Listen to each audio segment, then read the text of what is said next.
ಕೋಲ್ಕತ್ತಾದಲ್ಲಿ ವೈದ್ಯಕೀಯ ಮೇಲೆ ಅತ್ಯಾಚಾರ. ಇದು ಅತ್ಯಾಚಾರವಲ್ಲ, ಗ್ಯಾಂಗ್ ರೇಪ್. ವಿದ್ಯಾರ್ಥಿಗಳ ಮೇಲೆ ರಾತ್ರೋರಾತ್ರಿ ದಾಳಿ.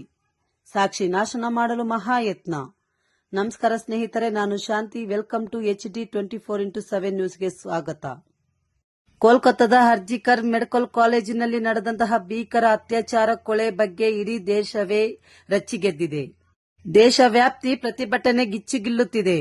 ಇದು ದೇಶ ಕಂಡ ಮತ್ತೊಂದು ನಿರ್ಭಯ ಪ್ರಕರಣ ಎಂದು ಬಿಂಬಿಸಲಾಗಿದೆ.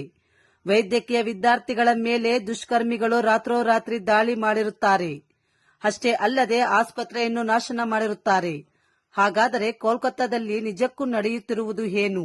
ಈ ಕೋಲ್ಕತ್ತಾ ವೈದ್ಯಕೀಯ ಮೇಲೆ ನಡೆದಿರುವ ಅತ್ಯಾಚಾರವನ್ನು ಮುಚ್ಚಿಡಲು ಪ್ರಯತ್ನ ಮಾಡುತ್ತಿದ್ದಾರಾ? ಹಾಗಾದರೆ ನಡೆದಂತಹ ಘಟನೆ ಏನು?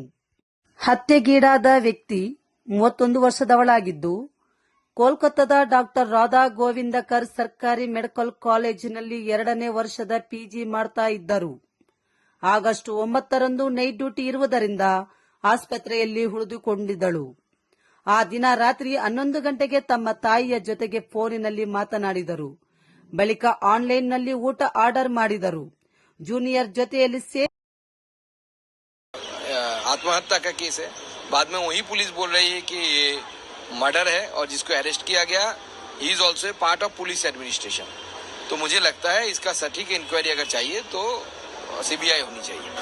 In the vicinity of the PO and we have on the basis of these evidences আমরা একজনকে arrest করেছি and then interrogation হয়েছে। We have interrogated several witnesses, doctors and others, and in total putting this all together, we have concluded that there is a very, very strong complicity as far as the accused is concerned. For us, he is a criminal of the highest order, and we would see to it that he gets the highest punishment.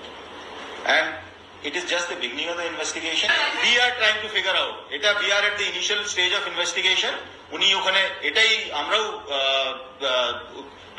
উনাকে প্রশ্ন করছি এবং we are also trying to figure out sexual assault. There are signs of sexual assault. ಊಟ ಮುಗಿಸಿಕೊಂಡು ಸುಮಾರು 2 ಗಂಟೆಗೆ rest ಮಾಡಲು seminar ಹಾಲ್ಗೆ rest ಮಾಡಲು ಬಂದಿರುತ್ತಾರೆ. ಅದಕ್ಕಿಂತ ಮುನ್ನ ಸತತವಾಗಿ 36 ಗಂಟೆಗಳ ಕಾಲ ಕೆಲಸ ಮಾಡಿರುತ್ತಾರೆ. ಆದ್ದರಿಂದ ರೆಸ್ಟ್ ಅನಿವಾರ್ಯವಾಗಿತ್ತು. ಸಾಮಾನ್ಯವಾಗಿ ನೈಟ್ ಡ್ಯೂಟಿ ಡಾಕ್ಟರ್ಗಳಿಗೆ ಎಲ್ಲಾ ಆಸ್ಪತ್ರೆಗಳಲ್ಲಿ DDR ರೂಮ್ಗಳೆಂದೇ ಪ್ರತ್ಯಕ್ಷ ಕೋಣಗಳಿರುತ್ತವೆ.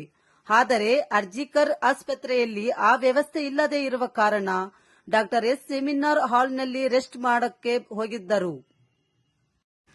ಆದರೆ ಅದೇ ಕೊನೆ.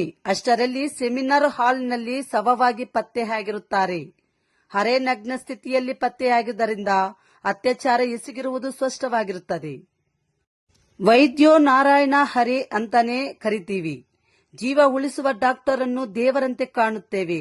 ಆದರೆ ಈಕೆ ಮೇಲೆ ಭಯಂಕರವಾಗಿ ಅತ್ಯಾಚಾರ ಎಸಗಿದ್ದಾರೆ. ಅನುಮಾನಾಸ್ಪದವಾದ ಘಟನೆ. ಮಾರಣಾಂತಿಕ ಪರೀಕ್ಷೆ ನಡೆಸಿದ ಡಾಕ್ಟರ್ಗೆ ಭಯ ಹುಟ್ಟಿಸುವ ರೀತಿಯಲ್ಲಿ ಈಕೆಯ ಮೇಲೆ ದಾಳಿ ಮಾಡಲಾಗಿದೆ. ನಾವು ಹೇಳಲಾರದಷ್ಟು ಘಟನೆಗಳು ನಡೆದಿರುತ್ತವೆ. ಆದರೆ ಗಂಭೀರವಾಗಿ 9 ಗಾಯಗಳಾಗಿರುತ್ತವೆ.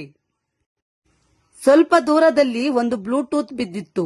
ಅದರ ಜಾಡಿ ಹಿಡಿದು ಹೊರಟ ಪೊಲೀಸರಿಗೆ ಸಿಕ್ಕಿದ್ದು ಸಂಜಯ್ ರಾಯ್. ವಿಕೃತಕಾಮಿ ಸಂಜಯ್ ರಾಯ್. ಈತ 33 ವರ್ಷದ. ಈ ಸಂಜಯ್ ರಾಯ್ ಪೊಲೀಸರಿಗೆ ಸ್ವಯಂ ಸೇವಕನಾಗಿ ಕೆಲಸ ಮಾಡುತ್ತಿದ್ದ. ಬಾಕ್ಸಿಂಗ್ ತರಬೇತಿ ಪಡೆಯುತ್ತಿರುವಾಗ ಪೊಲೀಸರಿಗೆ ಪರಿಚಯವಾಗಿದ್ದ. ಈ ಕೋಲ್ಕತ್ತಾ ಪೊಲೀಸ್ ವೆರಿಫೈ ಬೋರ್ಡ್ನಲ್ಲಿ ಕೆಲಸಕ್ಕೆ ಇರಿಸಿದ್ದರು.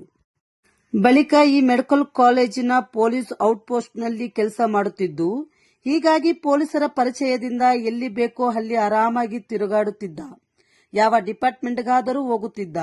ಈ ಘಟನೆ ನಡೆದ ದಿನವೂ ಸಹ ಸೆಮಿನಾರ್ ಹಾಲ್ಗೆ ನುಗ್ಗಿ ಮಲಗಿದ್ದ ವೈದ್ಯಕೀಯ ಮೇಲೆ ಅತ್ಯಾಚಾರ ಎಸಗಿದ್ದಾನೆಂದು ಹೇಳಲಾಗುತ್ತಿದೆ. ಜೊತೆಗೆ ಈತ ವಿಪರೀತ ಕಾಮುಕ, ಮದ್ಯವ್ಯಸನೆ, ಅಶ್ಲೀಲ ವಿಡಿಯೋಗಳಿಗೆ ದಾಸನಾಗಿದ್ದ. ಈತನಿಗೆ 4 ಮದುವೆಯಾಗಿರುತ್ತದೆ. ಈತನು ಅವರಿಗೆ ತುಂಬಾ ದೈಹಿಕ ಕಿರುಕುಳ ನೀಡುತ್ತಿದ್ದ ಎಂದು ಅವರೆಲ್ಲರೂ ಈತನಿಂದ ದೂರವಾಗಿದ್ದಾರೆ. ಇತ್ತೀಚಿನ ದಿನದಲ್ಲಿ 4ನೇ ಹೆಂಡತಿ ಕ್ಯಾನ್ಸರ್ ರೋಗದಿಂದ ಮರಣ ಹೊಂದಿದ್ದಾರೆಂದು ಹೇಳಲಾಗಿದೆ.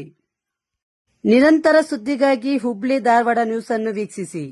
ನಿಮ್ಮ ಜಾಹೀರಾತುಗಳಿಗಾಗಿ ಸಂಪರ್ಕಿಸಿ 8892493830.